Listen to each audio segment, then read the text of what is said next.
Bulk drug కంపెనీల బరితెగింపు ప్రజల్ని జీవోత్సవాల్ని చేస్తోంది. ఫ్యాక్టరీలు వదిలే కాలుష్యంతో ఊరు వాడలు కంపు కొడుతున్నాయి.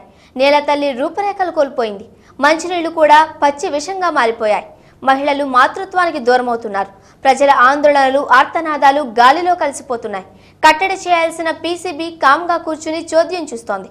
మెదక్ జిల్లాలో బల్క్ డ్రగ్ కంపెనీలు సాగిస్తున్న వికృత క్రీడపై స్పెషల్ రిపోర్ట్. ఇక్కడ తయారయ్యే ఔషధాలు ఎవరి ఆరోగ్యాన్ని నయం చేస్తాయో తెలియదు, కానీ పరిశ్రమల చుట్టుపక్కల గ్రామాలకు ప్రత్యక్ష నరకం కనిపిస్తోంది.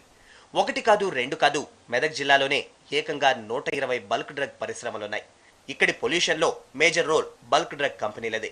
పటాన్చెరు, కాజీపల్లి, జిన్నారం, బొల్లారం, దోమగూడ, గుండ్లమాచనూర్ ఇలా బల్క్ డ్రగ్ కంపెనీలు విస్తరించిన ప్రాంతాల చిట్టా చాలా పెద్దదే.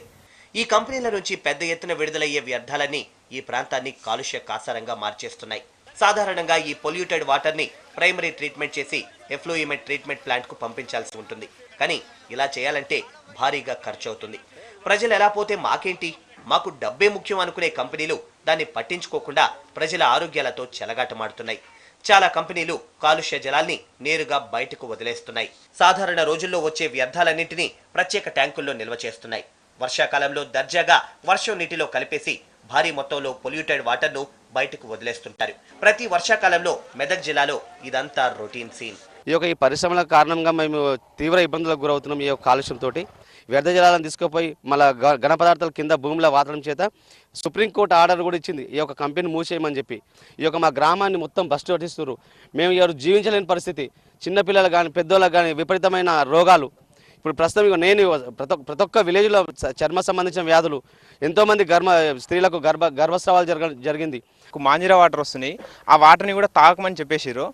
దాని గురించి మేము కలెక్టరేట్కి వెళ్తే వాళ్ళు ఇండస్ట్రీ వాళ్ళ ల్యాండ్లో వాళ్ళు కట్టుకుంటారు, దానికి మీకు ఎందుకు అదంత అబ్జెక్షన్ అని చెప్పి కలెక్టర్ అట్లా ఫోర్స్ చేస్తుండు. విలేజ్లో రాజకీయ నాయకులు ఇట్లా ఆ విధంగానే ఫోర్స్ చేస్తారు. ఫ్యాక్టరీ వాళ్ళ దగ్గరికి వెళ్తే ఒక్కొక్క డిపార్ట్మెంట్కు మేము ₹1,00,000 చొప్పున మామూలు ఇచ్చాము భయ్యా, మీరు ఏం చేస్తారో చేసుకోండి, దీన్ని మీ వల్ల కాదు ఆపడం అని చెప్పి కంపెనీ యాజమాన్యం మా విలేజ్ వాళ్ళ ముందట అందరి ముంగట డైరెక్ట్గా అనేసిండు. భూమికి డ్రిల్స్ చేయడం, ఇంకుడు గుంటలు ఏర్పాటు చేసుకుని రసాయనాల్ని భూమి లోతుల్లో ఇంకిపోయేట్లు చేస్తుండటంతో పచ్చని పంట పొలాలు కూడా ఎండిపోతున్నాయి. కిలోమీటర్ల మేర భూగర్భ జలాలన్నీ కలుషితమైపోతున్నాయి. దీంతో కనీసం పశువులు కూడా పరిశ్రమల చుట్టూ నీటిని తాగలేని దుస్థితి నెలకొంది. నేలల్లో సారం పోయి పంటల దిగుబడి లేకుండా పోతోంది. మహిళల్లో గర్భస్రావాల రేటు పెరిగిపోతోంది. జనం రోగాల బారిన పడి ఆసుపత్రుల పాలవుతున్నారు. కాలుష్యంతో చివరకు ఊళ్లకు ఊళ్లే ఖాళీ చేయాల్సిన పరిస్థితి నెలకొంది. కాలుష్య నివారణకు చర్యలు తీసుకోవడంలో విఫలమవుతున్న అధికారులు బడా కంపెనీలు ఇచ్చే మామూళ్లతో నోటికి తాళం వేసుకుంటున్నారు. అడపాదడపా కంటి తుడుపు చర్యలుగా తనిఖీలు చేస్తున్నారు. పాలకులు సైతం ఇక్కడ ప్రజల అవస్థలు తెలిసి కూడా ఏమీ చేయలేకపోతున్నారు.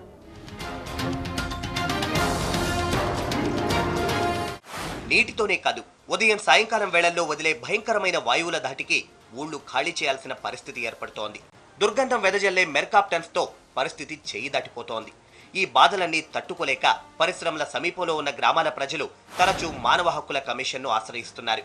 తాజాగా ఓ పరిశ్రమ ఎలాంటి ప్రజాభిప్రాయ సేకరణ లేకుండానే భరితెగింపుతనంతో విస్తరణకు ప్రయత్నాలు మొదలుపెట్టింది. దీంతో గుండ్లమాచనూరు ప్రజలు కలెక్టర్ వరకు వెళ్లారు. అయినా ఫలితం లేకపోవడంతో హెచ్ఆర్సీని ఆశ్రయించారు. స్వేచ్ఛగా జీవించే తమ హక్కును కాలుష్యంతో కాలరాయిద్దని వేడుకున్నారు. ఎన్నిసార్లు వినతి పత్రం ఎవరికి ఇచ్చినా కానీ ఎవరు పట్టించుకోవట్లేదు. ఇప్పుడు ఎక్కడన్నా ఫ్యాక్టరీ పొడితే కానీ ఇక్కడ దుమ్ము జరిగితే కడుపులో దేవినట్టు, మంటలు మండినట్టు, వాయు కాలుష్యంతో విష కాలుష్యంతో పూరా మేము బతకలేని పరిస్థితి ఉంది గ్రామంలో. మేము ఊరికన్నా వెళ్ళిపోనికి సిద్ధంగా ఉన్నాం. ఎందుకంటే మాకు చాలా ఇబ్బంది అవుతుంది. పొల్యూషన్తో చాలా బాధపడుతున్నాం. కాబట్టి మాకు ఎలాంటి రక్షణ లేదు ప్రభుత్వంతో. ఎన్నిసార్లు వినతి ఇచ్చినా మాకు నష్టం అవుతుంది. కానీ మాకైతే లాభమైన పని లేదు. అసలు ప్రజాపేక్ష సేకరణ అస్సలే లేదు.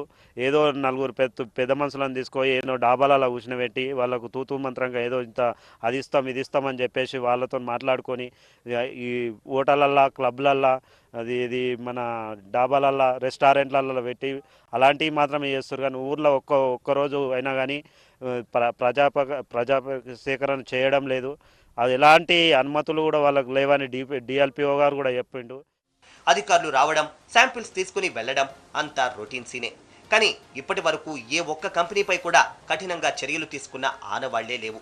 గతేడాది పలు బల్క్ డ్రగ్ కంపెనీల క్లోజర్కు పీసీబీ ఆదేశాలు జారీ చేసినా అప్పీలేట్ అథారిటీ దగ్గరకు వెళ్లిన కంపెనీలు అదనపు ఉత్పత్తికి క్లియరెన్స్ తెచ్చుకోవడంతో కథ మళ్లీ మొదటికొచ్చింది. ఎల్డర్లీ పీపుల్కు జీర్ణకోశ సంబంధించిన వ్యాధులు కూడా వస్తున్నాయి. తర్వాత ఈ చర్మానికి సంబంధించిన అలర్జీ వ్యాధులు కూడా ఈ పిల్లలకు పెద్దవాళ్ళకు ఎక్కువ వస్తున్నాయి. స్త్రీలకు సంబంధించి ఈ కలుషిత నీరు తాగడం వల్ల ఈ రిపీటెడ్గా అబార్షన్స్ కూడా జరిగే ఛాన్సెస్ ఎక్కువగా ఉంటున్నాయి. అట్లాంటి కేసెస్ ఎక్కువగా వస్తున్నాయి. మెదక్ జిల్లాలో కాలుష్యాన్ని పీసీబీ అధికారులే అంగీకరిస్తున్నారు, కానీ ఏమీ చేయలేకపోతున్నారు.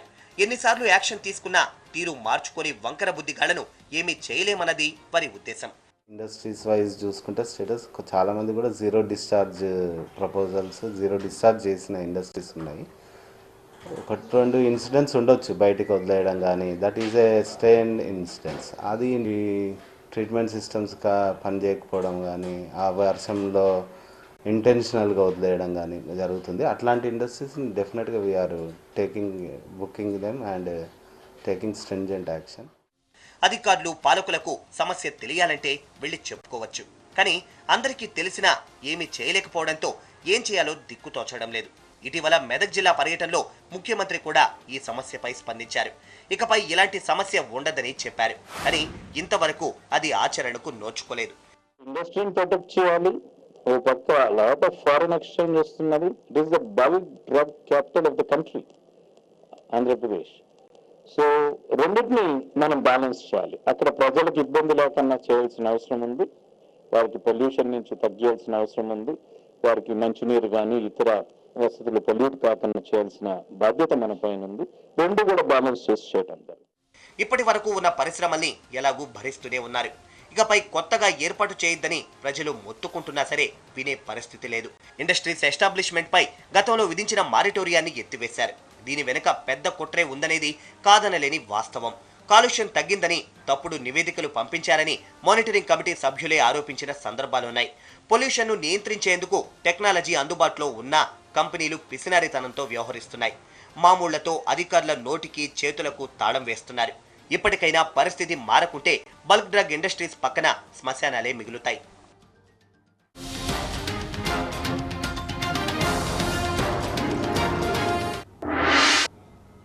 కోరికలు తీర్చమనో కష్టాల నుంచి గట్టెక్కించమనో భక్తులు భగవంతుడిని ప్రార్థిస్తారు. మరి భగవంతుడి కష్టాలు తీర్చే అవకాశం భక్తుడికి వస్తే అది భాగ్యమా, వరమా, శాపమా? రాముడికి గుడి కట్టించి చెరసాల పాలైన గోపన్నకు రామదాసు అన్న పేరు తప్ప మిగిలిందేంటి? నాడు భద్రాద్రి రాముడు కరుణించలేదు, నేడు భద్రాచలం దేవస్థానం కనికరించడం లేదు.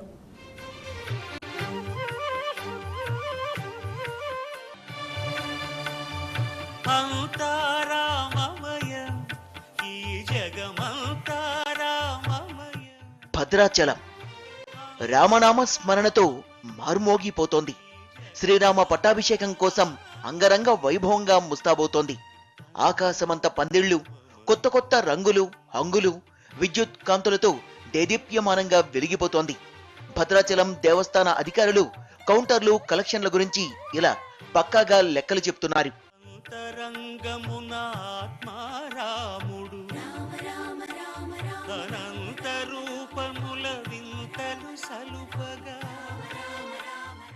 గోదావరి నది ఒడ్డున కానీ, లేదు సాధువుల మండపం అనే ప్రాంగణంలో కానీ, లేదు సబ్ జైలు వెనకాల కానీ చాలా విస్తారంగా మేము నీడను కల్పించడం జరుగుతుంది. తర్వాత ఈసారి మాడవీధుల పని విస్తరణ పని జరిగింది కాబట్టి అక్కడ కూడా మొత్తం లడ్డూ కౌంటర్ టెంపుల్లో నుంచి తీసి బయట దాన్ని 8 లడ్డూ కౌంటర్లు అక్కడ ఏర్పాటు చేయడం జరిగింది. ఈసారి అదనంగా ఇంకో దర్శనం క్యూ, 200 రూపాయల దర్శనం క్యూ కూడా ఏర్పాటు చేయడం జరిగింది. మరి ఈ వైభోగానికి మూలకారకుడైన కంచర్ల గోపన్నకు దక్కుతున్న గౌరవం ఏపాటిది? లక్షల నిధులతో భద్రాచలం దేదీప్యమానంగా వెలిగిపోతుంటే ఖమ్మం జిల్లా నేలకొండపల్లిలోని రామదాసు మందిరం కనీస వసతుల్లేక వెలవెలపోతోంది. నాడు 10,000 వరహాలతో సీతమ్మకు చింతాకు పథకం చేయించిన రామదాసుకు నేడు కేవలం 10,000 రూపాయలు నిధులు విదిలించింది భద్రాచల దేవస్థానం. ఇది భావ్యమేనా? భక్తాగ్రేసరుడు రామదాసుకిచ్చే గౌరవం ఇదేనా అని ప్రశ్నిస్తున్నారు నేలకొండపల్లి వాసులు.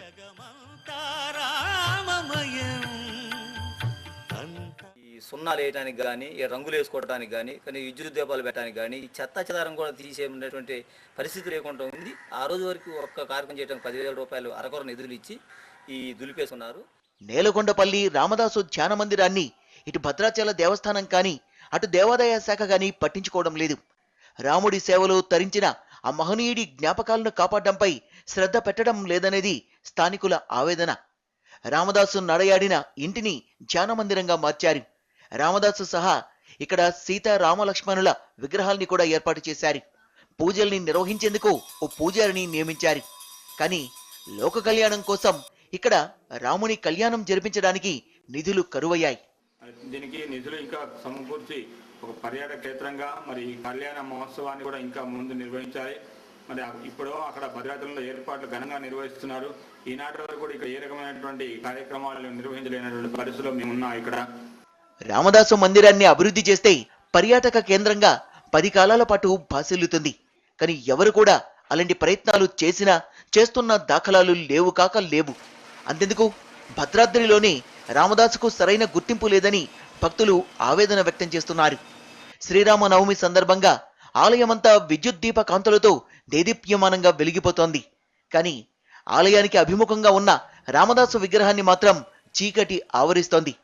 రాముడి కోసం తన జీవితాన్ని అంకితం చేసిన మహనీయునికిచ్చే గౌరవం ఇదేనా అని ప్రశ్నిస్తున్నారు భక్తులు. ఇప్పటికైనా భక్త రామదాసుకు సరైన గుర్తింపు ఇవ్వాలని కోరుతున్నారు.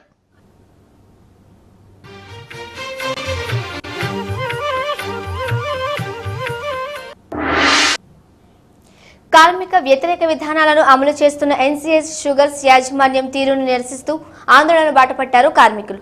గుర్తింపు కార్మిక సంఘంతో చేస్తున్న ఒప్పందాలను వెంటనే అమలు చేయాలని డిమాండ్ చేశారు. లేని పక్షంలో పోరాటం తప్పదని హెచ్చరించారు. యాజమాన్యానికి వ్యతిరేకంగా అసిస్టెంట్ లేబర్ కమిషనర్కు ఫిర్యాదు చేశారు కార్మిక సంఘాల నేతలు.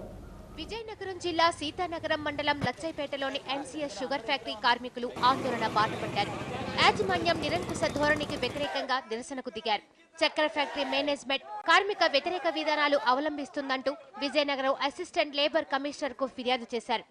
ఈ మేరకు కార్మికులకు యాజమాన్యానికి కమిషనర్ ముందు చర్చలు జరిగాయి. గుర్తింపు కార్మిక సంఘంతో చేసుకున్న ఒప్పందాలను వెంటనే అమలు చేయాలని డిమాండ్ చేస్తున్నారు నేతలు. అనుకూలంగా ఉన్నవారికి ఎన్సీఎస్ యాజమాన్యం అడ్డదారిలో పదోన్నతులు కల్పిస్తుందని ఆరోపిస్తున్నారు కార్మిక నేతలు. కార్మిక హక్కుల కోసం పోరాటం చేస్తున్న వారిని యాజమాన్యం అనగతొక్కే ప్రయత్నం చేస్తుందని ఆగ్రహం వ్యక్తం చేస్తున్నారు. కార్మికుల సహకారంతోనే సంస్థ ప్రగతి సాధిస్తుందన్న వాస్తవాన్ని యాజమాన్యం గుర్తించడం లేదని మండిపడుతున్నారు నేతలు. చట్టపరంగా మా దగ్గర చేసుకున్న ఒప్పందాలన్నీ అమలు చేయాలి. మా దగ్గర నుంచి పూర్తి డిసిప్లైన్డ్ లేబర్ ఫోర్స్తో వర్క్ రాబట్టుకోండి. మేము సిద్ధంగా ఉన్నాం.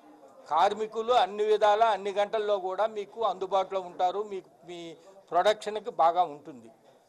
మేము ఎక్కడా కూడా ఆటంకం కలిగించాం. ఈ సంవత్సరం సుమారు 4 లక్షల టన్నులు ఆడగలిగారు ఒకే ఒక క్లీనింగ్ అంటే అది కార్మికుడు గొప్పతనం. కార్మిక వ్యతిరేక విధానాలు అవలంబిస్తున్న ఎన్సీఎస్ యాజమాన్యం తన తీరు మార్చుకోకపోతే పోరాటం తప్పదని హెచ్చరిస్తున్నారు కార్మిక నేతలు.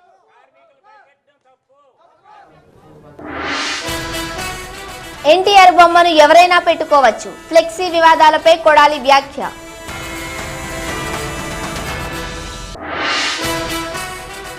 సీఎంపై భగ్గుమన్న దత్తాత్రేయ రైతులను ఆదుకోవాలంటూ డిమాండ్.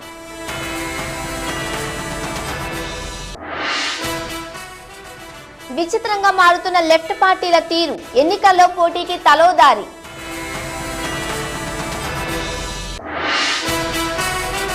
పల్లెలకు శాపంగా బల్క్ డ్రగ్ కంపెనీలు, కాలుష్యం కోరల్లో గ్రామస్తులు.